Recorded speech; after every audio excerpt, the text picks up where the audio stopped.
so to follow up on the last video, a couple things I want to talk about just to make an emphasis of how hard you should be doing these things, contracting these muscles when you're doing this. Go ahead and put your feet flat on the floor, Alex. So whenever I'm talking about driving your knees out, it's not soft. So I should not be able to push his knee in, which I'm going to demonstrate this more when he lays back. But to give you an idea, resist me here, Alex. How hard is that glute flexing? Hard. So that should give you an idea of how hard you're trying to. You imagine somebody's trying to shove your knee in, which ultimately that's what the weight's trying to do when you get heavy enough. It's going to try and break down your technique. So if you go ahead and get in position, we'll do that again. Drag your feet back like I was talking about. So when he's here, I should not be able to, go ahead and brace real hard. So this brace is going to help with all these things I'm talking about. You want global tightness. So I should not be able to move this leg in. That's how hard he's driving his knee out. And really his whole body, I shouldn't be able to move it. So when I say to brace and contract your back and drive your knees out, when you're pressing especially, it should be as hard as possible. So, and to kind of cover that a little bit more, when you're starting here, that contraction of all these things, your brace, your knees out, your blades together, should maybe be 70–80%, depending on how much weight you have.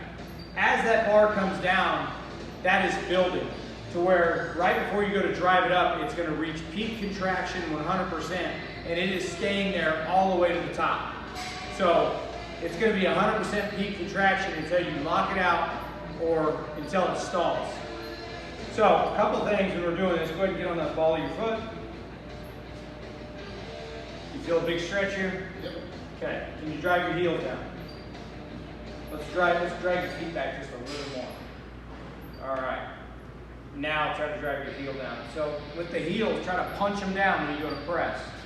He's trying to spread the floor, so all this is tight, and all that energy is coming up to his shoulders, which in the subsequent photos, I'll talk about what happens to that energy when your butt comes off the bench. You actually lose it, so lifting your butt is actually going to make you weaker. Now, as far as upper body tightness, I'm going to emphasize doing it wrong, so you guys can see the instability in it, and then we're going to do it right, and you'll see the stability. So, what I'm going to have you do is squeeze the blades together, brace first. Squeeze in blades together, actually stop. Squeeze your blades together first, then brace. So, when you brace, you can't move again.